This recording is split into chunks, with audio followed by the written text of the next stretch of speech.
ఎడారిలో సెలయేర్లు. March 29.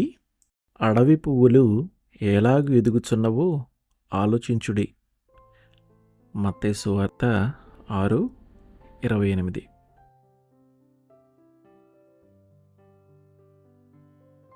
Olive నూనె బొత్తిగా దొరకటం లేదు. సరే, ఆలివ్ మొక్క ఒకటి నాటితే సరిపోతుంది అనుకున్నాడు పూర్వం ఒక సన్యాసి. మొక్కను నాటాడు. దేవా, దీనికి వర్షం కావాలి. దీని వేళ్ళు చాలా సున్నితమైనవి కాబట్టి మెల్లని తొలకరి జల్లును కురిపించు అంటూ ప్రార్థించాడు. ఆ ప్రకారంగానే దేవుడు చిరుజల్లు కురిపించాడు. దేవా, ఈ మొక్కకి సూర్యరశ్మి కావాలి. సూర్యుడిని ప్రకాశింపచేయనియ్యి. మళ్ళీ ప్రార్థించాడు. అలానే వెచ్చని సూర్యరశ్మి తొలకరి మేఘాలను చీల్చుకొని ప్రకాశించింది. తేమ కావాలి దేవా, ఈ మొక్క కణజాలాలకు పుష్టి కలిగేందుకు గాను తేమను పంపించు. మళ్ళీ ప్రార్థన. చల్లని మంచు, తేమ ఆ మొక్కని ఆవరించింది. సన్యాసి సంతోషించాడు. కానీ ఆ సాయంత్రమే ఆ మొక్క వాడిపోయింది. సన్యాసి విచారంగా మరో సన్యాసి ఆశ్రమానికి వెళ్ళి ఇదంతా ఆయనకి వివరించాడు. ఆయన అన్నాడు, నేను కూడా ఒక మొక్కను నాటాను.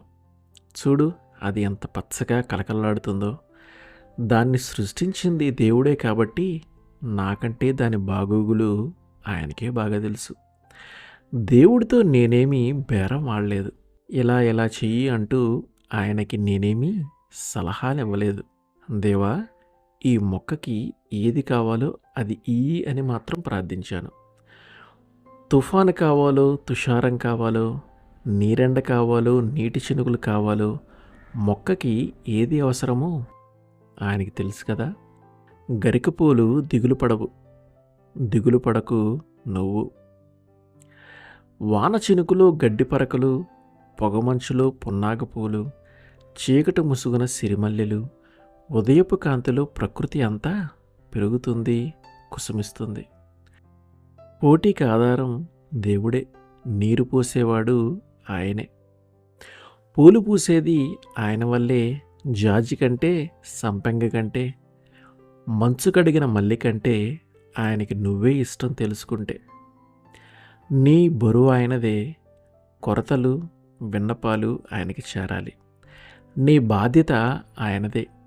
నిశ్చింతగా ఉండు, అంతా ఆయనకి వదిలి. ఆమేన్.